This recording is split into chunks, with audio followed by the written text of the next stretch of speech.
6 मई को 5वें फेज का चुनाव है और मेरे सहयोगी राकेश भी इस वक्त जुड़ गए मेरे साथ। तो चलिए उनसे समझने की कोशिश करते हैं कि 5वें फेज का चुनावी गणित क्या है। राकेश, लोकसभा चुनाव की बातचीत करें, 4 चरणों की वोटिंग पूरी हो चुकी है। अब जो जोर आजमाइश चल रही है, चुनाव प्रचार चल रहा है, वो 5वें चरण के लिए। 5वें चरण में अब 6 मई को वोट डाले जाएंगे। अब तक 374 सीटों पर वोटिंग हो चुकी है, मतदान हो चुका है और जो मतदाता हैं उन्होंने उम्मीदवारों की किस्मत ईवीएम में बंद कर चुकी है। 6 मई को देखिए क्या कुछ तस्वीर होने वाली है। वोटिंग है 6 मई को 5वें चरण के तहत 7 राज्यों की 51 सीटों पर वोट डाले जाएंगे और 668 प्रत्याशियों की जो किस्मत है वो ईवीएम में बंद हो जाएगी। 5वें चरण का दंगल, 4 चरण के दंगल हो चुके हैं, यानी 4 चरणों की वोटिंग हो चुकी है और इन 4 चरणों की वोटिंग के तहत 374 सीटों की किस्मत तय हो चुकी है। यानी यहां से जीत हार का फैसला क्या होगा ये मतदाता तय कर चुके हैं। 23 तारीख को जब ईवीएम खुलेगा, ईवीएम से जब काउंटिंग होगी तो उस दिन तस्वीर साफ होगी कि आखिरकार उनके नतीजे क्या रहते हैं। लेकिन फिलहाल जोर आजमाइश चल रही है 5वें चरण के लिए। 6 मई को मतदान और इन 6 मई को किन बड़े दिग्गजों की किस्मत ईवीएम में बंद होगी ये हम आपको सिलसिलेवार तरीके से बताएंगे। कुछ खास व्यवस्था हमने की है और देखिए जो बड़ा चेहरा केंद्रीय मंत्री राजीव प्रताप रूडी सारण से यानी बिहार से भारतीय जनता पार्टी के उम्मीदवार और एक बड़ा चेहरा भारतीय जनता पार्टी का लगातार और काफी हद तक इनकी जीत मानी जा रही है। लेकिन फिलहाल दावा कितना मजबूत ये 6 मई को मतदाता तय करेंगे। चलिए जो अगला चेहरा है ये हम आपको बता दें। अगला जो चेहरा है वो कोडरमा झारखंड से बाबूलाल मरांडी, जेवीएम के बड़े नेता। इनकी किस्मत ईवीएम में कैद होगी। 6 तारीख को मतदाता इनकी किस्मत ईवीएम में बंद करेंगे। इसके बाद आगे बढ़ते हैं। कांग्रेस के एक बड़े चेहरा रांची से हैं, चुनावी मैदान में सुबोधकांत सहाय, केंद्रीय मंत्री रह चुके हैं। सुबोधकांत सहाय कांग्रेस के बड़े नेता हैं, दिग्गज नेता हैं, अपने इलाके में इनकी खासी पकड़ है। लेकिन मतदाता इन्हें संसद तक पहुंचाते हैं या फिर नहीं, ये 6 तारीख को तस्वीर साफ हो जाएगी। चलिए आगे बढ़ते हैं। अगली जो तस्वीर और जिस बड़े चेहरे पर दांव लगेगा 6 तारीख को, जयंत सिन्हा यशवंत सिन्हा के पुत्र हैं, हजारीबाग से केंद्रीय राज्य मंत्री वित्त मंत्रालय में और बड़ी इनकी भूमिका रही है देश की पॉलिसीज क्या हो, वित्तीय नीतियां क्या हो इसको तय करने में। इसके साथ ही एक और बड़ा चेहरा जो चुनावी मैदान में अर्जुन राम मेघवाल बीकानेर से और अपने अलग अंदाज के लिए जाने जाते हैं और राजस्थान में खासतौर पर पिछली बार सारी सीटें बीजेपी ने जीती थी, एक बड़ा चेहरा। चलिए आगे बढ़ते हैं, जल्दी से बाकी बड़े चेहरों पर भी नजर डाल लेते हैं और यह खास तैयारी हमने की है आपके लिए कि किन बड़े चेहरों पर दांव रहेगी 6 तारीख को जो दंगल होने वाला है 5वें चरण का। राज्यवर्धन सिंह राठौड़ जयपुर ग्रामीण क्षेत्र से चुनावी मैदान में होंगे, भारतीय जनता पार्टी के उम्मीदवार, केंद्र सरकार में मंत्री भी रह चुके हैं। और चलिए आगे बढ़ते हैं। एक और बड़ा चेहरा राज्यवर्धन सिंह राठौड़ के बाद यह है हनुमान बेनीवाल, नागौर राजस्थान से चुनावी मैदान में है। और इसके बाद एक और बड़ा चेहरा जिसकी हम चर्चा कर रहे हैं और लगातार चर्चा हो रही है, दिनेश त्रिवेदी, बैरकपुर पश्चिम बंगाल की यह संसदीय सीट है, बड़े नेता हैं, दिग्गज नेता हैं। अब उम्मीदवार इनकी दावेदारी कितनी ज्यादा पुख्ता है उम्मीदवार के तौर पर यह मतदाता तय करेंगे 6 तारीख को। एक और बड़ा चेहरा यूपी की कुछ जो बड़ी सीटें हैं और जो बड़े चेहरे हैं और यूपी पर खासतौर पर नजर, क्योंकि भारतीय जनता पार्टी ने 2014 के दंगल में यहां से बड़ी जीत हासिल की थी। अब देखिए कौन कौन से बड़े चेहरे चुनावी मैदान में हैं, ये हम आपको सिलसिलेवार तरीके से बता देते हैं। सबसे पहले यूपी में बातचीत होगी लखनऊ की। लखनऊ से केंद्रीय गृह मंत्री राजनाथ सिंह चुनावी मैदान में है। केंद्रीय गृह मंत्री राजनाथ सिंह चुनावी मैदान में है। 2014 में लखनऊ की ओर इन्होंने मूव किया था, वहां से जीत हासिल की थी, मोदी सरकार में गृह मंत्री बने, एक बार फिर से लखनऊ से उम्मीदवार हैं। आगे बढ़ते हैं। एक और जो बड़ा चेहरा है वो रायबरेली से यूपीए चेयरपर्सन सोनिया गांधी, कांग्रेस की पूर्व अध्यक्ष सोनिया गांधी चुनावी मैदान में है और काफी हद तक जो रायबरेली का चुनावी इतिहास है इनकी जीत तय मानी जा रही है। लेकिन असल नतीजे 23 मई को और मतदाता जो इनकी किस्मत तय करेंगे वो 6 मई को। चलिए आगे बढ़ते हैं। अमेठी से सोनिया गांधी के बेटे कांग्रेस के अध्यक्ष राहुल गांधी चुनावी मैदान में है। इसके साथ ही एक और बड़ा चेहरा जो उत्तर प्रदेश से फतेहपुर से साध्वी निरंजन ज्योति हैं। इंडिया न्यूज पर आपका बहुत बहुत स्वागत है। आपके साथ मैं हूं राकेश पांडे। शाम के 5 बजने वाले हैं और आज शाम 5 बजे बात होगी लोकसभा चुनाव 2019 के 5वें चरण की। 4 चरण का दंगल खत्म हो चुका है, अब 5वें चरण का इंतजार है। आज से 4 दिन बाद यानी 6 मई को 5वें चरण के लिए वोट डाले जाएंगे। 7 राज्य की 51 सीटों पर वोटिंग होगी और वहां पर मतदाता तय करेंगे उम्मीदवारों की किस्मत। आपको सिलसिलेवार तरीके से पूरी जानकारी देंगे और साथ ही बड़ी सीटों की जो वीआईपी सीट है, जो बड़े चेहरे हैं, उनकी भी अलग से चर्चा होगी। लेकिन उससे पहले आप जान लीजिए कि 5वें चरण की डिटेल्स क्या है। 7 राज्यों की 51 सीटों पर वोट डाले जाएंगे, ये बड़ी बात है। और उसके साथ ही कुल 668 प्रत्याशी चुनावी मैदान में है। ग्राफिक्स के जरिए आप देखिए 5वें चरण की जो पूरी डिटेल है, वो डिटेल आपकी टेलीविजन स्क्रीन पर आप देखिए। 5वें चरण का दंगल, वोटिंग है 6 मई को। 7 राज्य की 51 सीटें, कुल 668 प्रत्याशी चुनावी मैदान में और इनकी किस्मत का फैसला मतदाता करेंगे 6 तारीख को। 4 दिन बाद 5वें चरण के दंगल में 4 चरण का दंगल खत्म हो चुका है। लेकिन इन सीटों पर 2014 का जनादेश क्या रहा था, यह भी आपको जानना बेहद जरूरी है। 5वें चरण का दंगल, 6 मई को वोटिंग है। 7 राज्य की 51 सीटें, 668 प्रत्याशी चुनावी मैदान में। और अब आप जानिए कि 2014 में इन 51 सीटों पर जनादेश क्या रहा था, ये आप जान लीजिए। बीजेपी ने 39 सीटें जीती थी। ये 2014 का जनादेश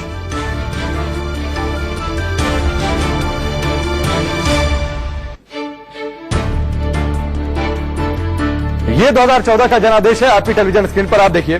बीजेपी ने 39 सीटें जीती थी, कांग्रेस ने 2 सीटें जीती थी, टीएमसी ने 7 सीटें जीती थी, एलजेपी ने 1 सीट जीती थी, आरएलएसपी 1 सीट पर काबिज हुई थी और पीडीपी ने 1 सीटें जीती थी।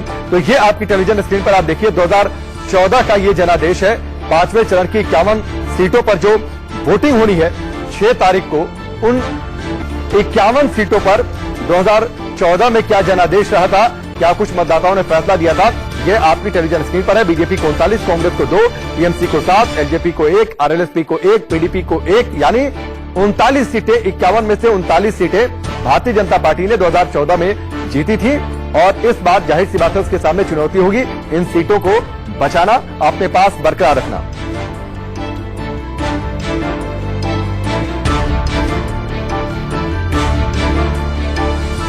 और चलिए 5वें चरण में जो बड़ी सीटें हैं, जो वीआईपी सीट्स हैं, उन पर हम नजर डालते हैं एक एक करके। जो बड़े चेहरे वहां से चुनावी मैदान में हैं, सबसे पहले सारण, और सारण से जो 2 प्रत्याशी चुनावी मैदान में आप देखिए आपकी टेलीविजन स्क्रीन पर है। और इस ओर मेरी दाहिनी ओर जो प्रत्याशी है चुनावी मैदान में, वो राजीव प्रताप रूडी है, केंद्रीय मंत्री है। लालू राबड़ी की वैसे सीट रही है, इस सीट के बारे में थोड़ी सी आप डिटेल जानिए। सारण जो लोकसभा सीट है, लालू प्रसाद यादव और राबड़ी की सीट रही है। पहली बार लालू यादव यहीं से लोकसभा पहुंचे थे, इसके बाद राबड़ी देवी यहां से जीती थी। लेकिन 2014 में यहां से राजीव प्रताप रूडी जीतकर पहुंचे थे। इसके बाद आगे बढ़ते हैं, हजारीबाग सीट की ओर रुख करते हैं। हजारीबाग सीट से जो 2 चेहरे चुनावी मैदान में है, जयंत सिन्हा चुनावी मैदान में और गोपाल साहू कांग्रेस से चुनावी मैदान में है। जयंत सिन्हा यशवंत सिन्हा के पुत्र हैं, मौजूदा सांसद है, नागरिक उड्डयन राज्य मंत्री है और इससे पहले वित्त मंत्रालय में केंद्रीय राज्य मंत्री रहे थे। और गोपाल साहू को यहां से कांग्रेस ने उतारा है, तो एक बड़ा दांव खेला है। महागठबंधन का समर्थन उनको है, तो जातीय समीकरण अपने पक्ष में करना चाहते हैं। और साथ ही कांग्रेस को यह उम्मीद है कि वैश्य समाज का जो वोट है वो उसके खाते में यहां पर आ सकता है, गोपाल साहू को अगर हम यहां से चुनावी मैदान में उतारते हैं तो। चलिए हजारीबाग से अब आगे बढ़ते हैं। अगली जो बड़ी सीट है, अगली बड़ी सीट का हम रुख करेंगे और अगली बड़ी सीट है आपकी टेलीविजन स्क्रीन पर आप देखिए, राजस्थान की ओर हम रुख करते हैं। बीकानेर की सीट है। बीकानेर सीट पर जो 2 चेहरे चुनावी मैदान में आप देखिए, अर्जुन राम मेघवाल है और मदन गोपाल मेघवाल हैं। और लंबे अरसे बाद इस सीट से ऐसा हो रहा है कि एक ही समुदाय से 2 प्रत्याशी हैं चुनावी मैदान में। जाहिर सी बात है कड़ी टक्कर जातीय समीकरणों को लेकर। अर्जुन राम मेघवाल केंद्रीय राज्य मंत्री है फिलहाल। और एक और बड़ी दिलचस्प बात है, इस सीट पर अगर आप चुनावी लड़ाई को अगर आप देखते हैं तो ये दोनों उम्मीदवार पूर्व आईपीएस अफसर हैं, आईपीएस अफसर रह चुके हैं। तो 2 आईपीएस अफसरों के बीच में भी ये मुकाबला है। लेकिन एक बात जो इस बार अर्जुन राम मेघवाल के विरोध में जा रही है, उनके उलट जा रही है, वो ये है कि देवी सिंह भाटी के समर्थक जो है उनके खिलाफ हैं। देवी सिंह भाटी उनके खिलाफ हैं, लगातार उनको टिकट दिए जाने का विरोध कर रहे थे। आपको याद होगा हमने तस्वीरें दिखाई थी कि जब अर्जुन राम मेघवाल नामांकन दाखिल करने पहुंचे थे, उस दौरान कलेक्टर परिसर के बाहर उनको काले झंडे दिखाए गए थे और इनका ये आरोप था कि ये देवी सिंह भाटी के समर्थक है। चलिए अगली जो सीट का हम रुख करेंगे, जयपुर ग्रामीण की ये सीट है। जयपुर ग्रामीण की सीट पर राजवर्धन सिंह राठौर और कृष्णा पुनिया। और इस सीट में जो सबसे दिलचस्प बात है, दिलचस्प बात यह है कि दोनों ओलंपियंस हैं, यानी एथलीट रह चुके हैं दोनों, और उनके बीच ये चुनावी रस्साकशी है। जयपुर ग्रामीण सीट पर राजवर्धन सिंह राठौर 2014 में चुनाव जीते थे, केंद्र में पहुंचे, मंत्री बने, सूचना प्रसारण मंत्रालय में फिलहाल राज्य मंत्री हैं और 2004 एथेंस ओलंपिक में डबल ट्रैप शूटिंग में इन्होंने मेडल जीता था, सिल्वर मेडल जीता था। ओलंपिक में मेडल जीतकर भारत का नाम रोशन किया था। कृष्णा पुनिया पद्मश्री से सम्मानित हैं। लंदन ओलंपिक में 2012 में जब हुए थे तब 6ठे नंबर पर रही थी और 2010 में जब देश में कॉमनवेल्थ हुआ था तब गोल्ड मेडल इन्होंने जीता था। चलिए अगली सीट को रुख करते हैं। अगली सीट भी राजस्थान से है, नागौर सीट से जो दो चेहरे चुनावी मैदान में आप देखिए, हनुमान बेनीवाल है और ज्योति मेधा है चुनावी मैदान में। और हनुमान बेनीवाल राष्ट्रीय लोकतांत्रिक पार्टी से, बीजेपी से गठबंधन है, राष्ट्रीय लोकतांत्रिक पार्टी के संयोजक हैं और बीजेपी ने यहां पर गठबंधन के तहत इनको चुनावी मैदान में उतारा है।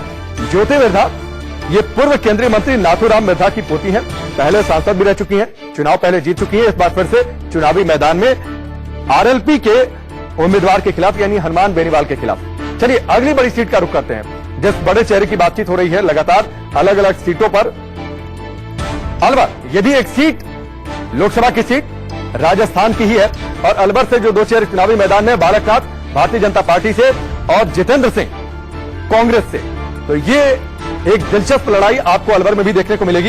इसके बाद अगली सीट उत्तर प्रदेश का रुख करते हैं और बड़ी सीट है, हाई प्रोफाइल सीट है। क्यों? आप जब चेहरे देखेंगे तो खुद ब खुद समझ जाएंगे। लखनऊ जहां पर केंद्रीय गृह मंत्री राजनाथ सिंह चुनावी मैदान में है, कांग्रेस के टिकट पर आप देखिए प्रमोद कृष्णम है, आचार्य प्रमोद कृष्णम और साथ ही पूनम सिन्हा है समाजवादी पार्टी, यानी कह सकते हैं आप उत्तर प्रदेश में महागठबंधन की उम्मीदवार हैं। शत्रुघ्न सिन्हा की पत्नी है। शत्रुघ्न सिन्हा पहुंचे थे जब नामांकन दाखिल कर रही थी, इनके लिए रोड शो भी किया था, प्रचार भी किया था। चलिए अगली सीट का रुख करते हैं। रायबरेली की यह सीट है और जाहिर सी बात है रायबरेली सीट पहचान की मोहताज नहीं है क्योंकि यहां से यूपीए चेयरपर्सन और पूर्व कांग्रेस अध्यक्ष सोनिया गांधी चुनावी मैदान में है और उनके मुकाबले हैं दिनेश प्रताप बीजेपी से। हालांकि यहां से ये विधायक रहे हैं, पहले कांग्रेस में थे, बाद में बीजेपी में आ गए। अगली बड़ी सीट अमेठी, कांग्रेस अध्यक्ष राहुल गांधी की सीट रही है, लगातार यहां से जीतते रहे हैं, सांसद रहे और उनके मुकाबले हैं स्मृति ईरानी। 2014 में भी यही टक्कर हुई थी। 2014 में स्मृति ईरानी हारी थी लेकिन उन्होंने कहा था कि वो अमेठी छोड़ेंगी नहीं, लगातार 5 साल जाती रही है। इस बार का मुकाबला दिलचस्प माना जा रहा है। एक और सीट हाई प्रोफाइल सीट और वहां से चुनावी मैदान में कौन कौन है वो आप देखिए। बैरकपुर ये सीट है, अर्जुन सिंह है भारतीय जनता पार्टी से और दिनेश त्रिवेदी जो कि टीएमसी से हैं, ये चुनावी मैदान में है। तो ये बड़ी सीटें जिन पर लगातार चर्चा हो रही है और इन बड़े चेहरों पर लगातार चर्चा हो रही है कि कैसा दिलचस्प मुकाबला ये उनके बीच हो रही है।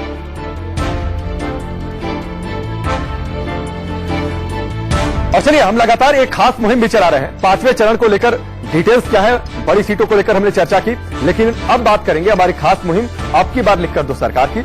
जयपुर में हम पहुंचे और वहां पर लोगों से जाना कि उनके बड़े मुद्दे क्या हैं, किन मुद्दों को वो चाहते हैं कि उनके जनप्रतिनिधि हर हाल में पूरा करें। इसलिए हम कहते हैं कि उनसे लिखवा कर ले लीजिए अपने मुद्दे, ताकि बाद में आपके नेता अपने वादों से मुकर न जाए। अब की बार लिख कर दो सरकार, इंडिया न्यूज के खास अभियान में आप गुलाबी नगरी जयपुर के लोग क्या चाहते हैं, क्योंकि चुनाव के वक्त घोषणा पत्र और संकल्प पत्र में राजनीतिक पार्टियां खूब वादे करती है लेकिन उन्हें पूरा नहीं करती है। इस बार गुलाबी नगरी जयपुर का क्या मंशा है, गुलाबी नगरी जयपुर के कौन से काम है जो अधूरे रह गए हैं, जिन्हें पूरा कराने की मंशा गुलाबी नगरी जयपुर के लोग करके बैठे हुए हैं। आप क्या मानते हैं? इंडिया न्यूज ने एक अभियान शुरू किया है, अब की बार लिख कर दो सरकार, क्या आपके क्या विकास के मुद्दे हैं?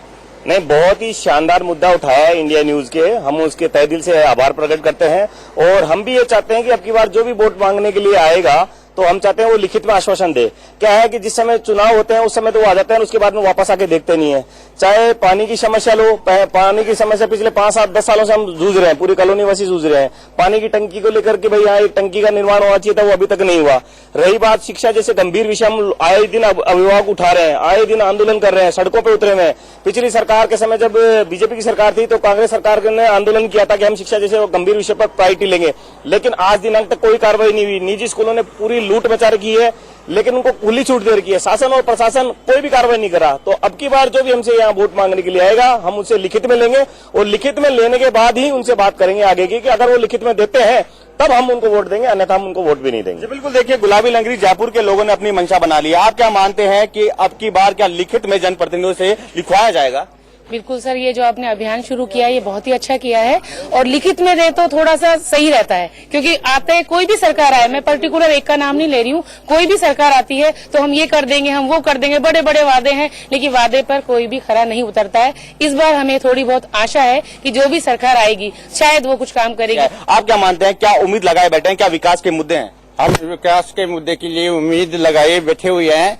ये गवर्नमेंट बीजेपी हो चाहे कांग्रेस हो, जो आदमी यहाँ से खड़ा होता है वो लिखित में आश्वासन देना चाहिए, उसका कानून बनना चाहिए, आकर के बोलना चाहिए कि मैंने ये काम कर दिया है। अगर नहीं हुआ है तो उसको हमारा अधिकार होना चाहिए उस कैंडिडेट को वापिस हटाने का। आप क्या मानते हैं, इंडिया न्यूज एक अभियान चला है, अब की बार लिख कर दो सरकार, कितना बाजी मानते हैं इसे? बिल्कुल सही है, लिख करके देना चाहिए भाई, ये जो काम कर रहे हैं वो आगे आकर के बताना चाहिए और हम तो उसको देंगे वोट जो देश की सुरक्षा के लिए काम करेगा।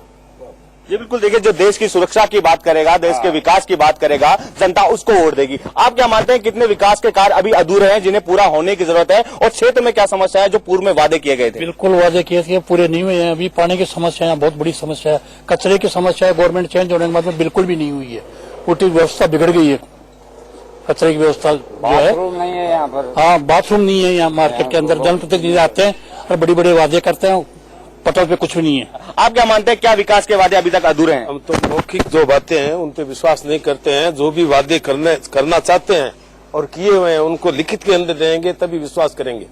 क्या मानते हैं, इस बार अगर जनप्रतिनिधि से लिखित में लिखवाया जाएगा तो क्या वादे पूरे हो पाएंगे? वो तो सर लिख के देंगे और वादे वो खड़े उतरेंगे तभी विश्वास होगा। बट यहाँ सबसे ज्यादा समस्या पानी और बिजली की है, और जो भी आते हैं वादा करके चले जाते हैं, बट अब की बार लिख के लेंगे सर। क्या मानते हैं, लिखित में आश्वासन यहाँ लिया जाएगा, क्योंकि पूरे क्षेत्र के चाहता है कि इंडिया न्यूज की मुहिम में उनके साथ है और लिखित में लिखवाएगा। क्या लिखित में वादे पूरे नहीं होते हैं तो किस तरह एक्शन लिया जाएगा जनता के द्वारा?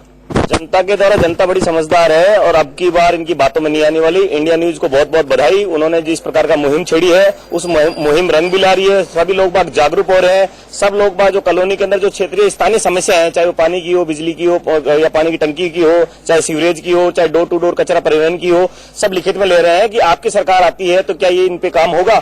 यदि वो कहते हैं कि इस पे काम होंगे तो हम उन पे लिखित में लेंगे, लिखित में होने के बावजूद अगर कोई काम नहीं होता तो पूरे लोग बाग यहाँ की पब्लिक है उनके जो नेक्स्ट जब भी आएंगे तो उनके खिलाफ प्रदर्शन करेंगे, लोग बाग सड़कों पे आएंगे, उसमें कोई दोहराई नहीं। क्या विकास के मुद्दे हैं जिन्हें पूरा होने की जरूरत है? पूर्व में भी राजनीतिक पार्टियों ने वादे किए थे लेकिन उन्हें पूरा नहीं किया गया, घोषणा पत्र संकल्प पत्र में कई वादे किए, इस बार जनता का क्या मूड है? नहीं, लिखित पे लेने का सबसे बड़ा फायदा ये थे, नेता क्या होता है जो पहले तो बोलते साहब हम ये कर देंगे वो कर देंगे, फिर बोलते नहीं ये हमने तो ये चुनावी जुमला था, कुछ ऐसा बोला नहीं था। लिखित में लेने का हमारे पास भी एविडेंस रहेगा, हम बात कर सकते हैं, आपने पिछली बार ये सब बोले थे तो आपको उनको पूरा करना चाहिए। जी बिल्कुल, देखिए बहुत हुई वादों की मार, अब की बार लिख कर दो सरकार। इंडिया न्यूज की इस मुहिम में जनता ने भी अपनी भागीदारी निभाई है। जनता भी चाहती है जो जनप्रतिनिधि जनता के बीच में आएगा वो लिखित में देगा, तब उनको मत और समर्थन दिया जाएगा। कैमरा पर्सन विष्णु के साथ मैं बसंत, इंडिया न्यूज जयपुर।